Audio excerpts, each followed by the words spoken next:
So last week we finished off doing the form work for this concrete patio we're going to pour here. We're going to make the pavers end exactly on the edge of these posts. So that's why we've configured this formwork this way. The finished system's going to end flush on these posts. Seeing this whole patio is going to be elevated about 100 mil above the lawn. You come and go like a monsoon rain.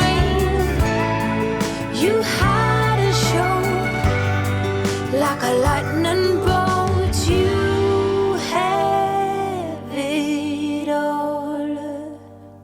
Our next project is the relaying of these pavers. Using the existing second-hand pavers, the practical aspect of this job was to bring these pavers up to the same height as this stairway here, putting a slight slope on it so the water runs off in this direction. That meant that the paving ended up considerably higher than the ground level. So I cut up strips of pavers to put a brick edge along the front and sides of this platform. I had to remove all the old pavers, excavate the area. I put a gravel bed under it, then a 75mm concrete slab with reinforced mesh, and then we stuck the pavers on with tile adhesive. I also adjusted the width and length of this platform so it would line up with these posts. Then we did a custom cutout so the whole thing looked like it belonged together. But the main part of this project was to simply make these steps the right height for the platform. This staircase and patio is the primary access point from the house to the garden. My client is retired and spends a lot of time tending the garden of her 2-acre property. So the idea was to rehabilitate this area and create an ergonomic and safe entry and exit point into her house.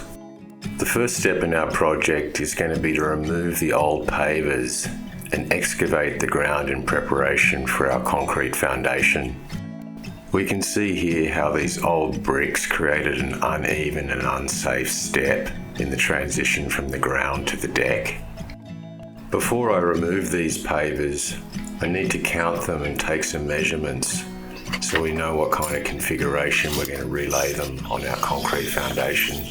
So the idea here is to get a drawing so we can figure out all our materials and know how to navigate this when we relay everything. I'm drawing this roughly to scale. 5mm on paper represents 500mm on the ground. It's worth taking the time to make a detailed drawing like this so you can do all your calculations on paper, end up with a much more accurate layout when it comes to sticking it onto the concrete. So now we have a scale drawing of all the pavers we're going to be putting in place here. I know what size timbers I need to get to build the form for this edge. I always like to have some kind of rough drawing normally. It's the most accurate way to end up with a really nice end result. One of the reasons we're going to be relaying all these pavers is they're a bit uneven because they've been laid on sand. These bricks have been laid here as a sort of temporary measure to create an even step system. But now you have an uneven threshold between the brick and this patio. So we're going to be raising this patio up to this brick height. So the patio matches the stair for this deck structure. The pavers pull up quite easily because they're just laying on sand. I need to wash them thoroughly so they're clean for when we cement them on later and we have a really strong contact with our concrete foundation. I'm giving them a preliminary rinse off with a hose as I pull them up and we stack them off to the side for convenience. Now everything that has been don't matter no more. We've burned it. All those whirlwinds can't touch us no more. We've earned it. Everything that has been don't matter no more. We've burned it. All those whirlwinds can't touch us no more. We've earned it.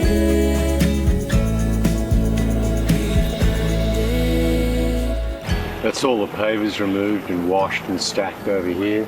The next step will be to excavate this sand and get our formwork in for our concrete foundation. After removing the old bricks at the bottom of the step, I've discovered a concrete slab that was lying underneath. I checked the strength of the concrete by hitting it with my wrecking bar a few times. I considered leaving this concrete in and pouring over the top of it, but it's not strong enough. It doesn't have any reinforcement bar and it's breaking up really easy. Sometimes I leave old concrete foundations in the ground if they're solid enough. But in this case, it's much safer for us to remove the old concrete and start fresh. With the old structure removed, it's time to start setting some heights with our form timbers so we know how much sand to dig out to make room for the gravel and concrete we'll be adding. I'm aligning my first timber to the bottom of this step, as this will be the reference to what we set our paving height to. I'm fixing a straight piece of timber along the bottom of this step as our starting point. Then I'll work my way around the perimeter, fixing other form timbers until we've boxed in the whole structure.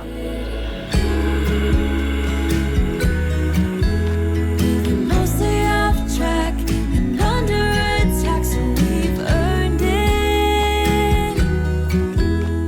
This side of the formwork ends up with a slight downhill slope to aid in rain runoff, so the water drains away from the step and into the lawn. Now everything that has been don't matter no more.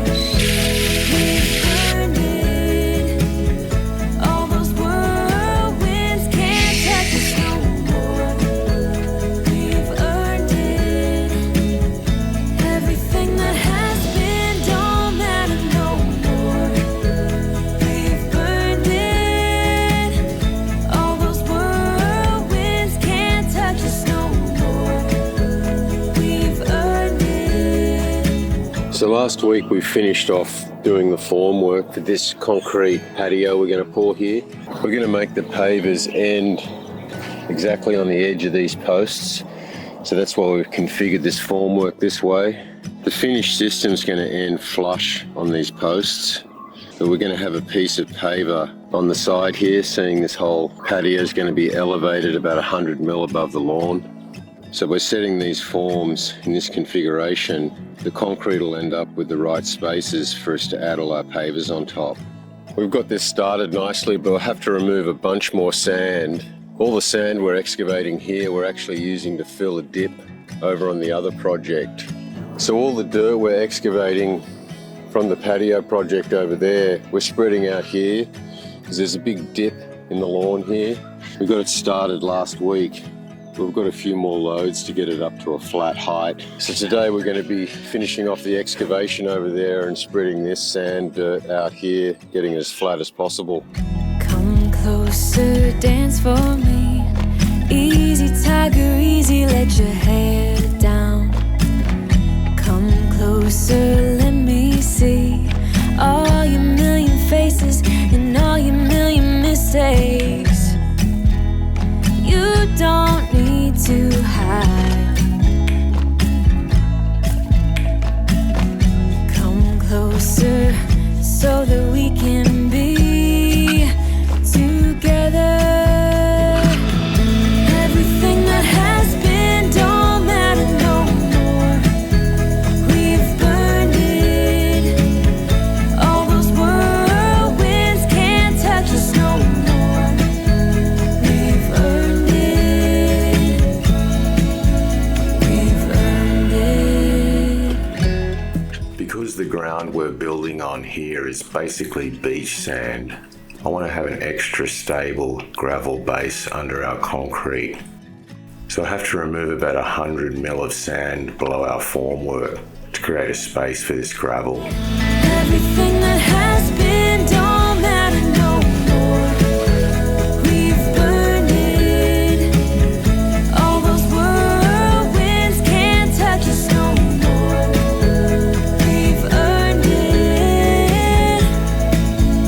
We've earned it. By completely flooding our excavated area, it helps remove any air in the sand and start the compaction process. I'm adding a significant amount of gravel to our base. I don't want to disturb my formwork, so I create a temporary gravel ramp. This helps me get the wheelbarrow over the formwork without pushing it out of alignment. Now everything that has been don't matter no more. We've burned it.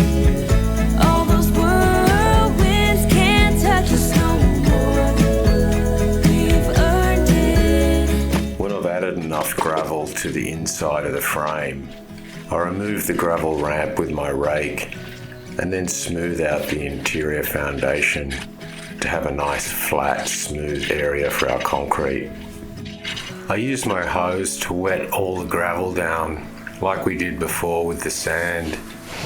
By giving the gravel a thorough soaking, it helps all the small and large pieces of gravel bond together so we end up with a really good base. While I'm letting this gravel base dry out, I'm going to flatten out the sand we excavated on the other sandstone path project. We just have a little bit of carpentry to finish off before this form's finished. We've got to put a couple of pieces either side of this staircase. The way I've configured this formwork is the piece that runs along the step is sitting above where the concrete slab will be. So we have to fill in 2 small pieces either side of the staircase to hold the concrete in when we pour it. After checking that the piece of timber fits between the staircase and the formwork, I set a mark with my square. This way when we screw it in place, it's going to be dead square and plumb to the staircase and the formwork. I double check it with my set square before setting it in place with the second screw. I do one last check with the set square. It's always a lot easier to adjust your timber formwork than to have to adjust the concrete later when it's set up. I move over to the other side of the steps and repeat the process. Come closer, dance for me. Easy, tiger, easy, let your hair down. Come closer, let me see all your million faces and all your million mistakes. You don't need to hide. Join me in the next episode as we pour the concrete foundation. Come closer so that we can be together. Everything that has been don't matter no more. We've burned it. All those whirlwinds can't touch us no more.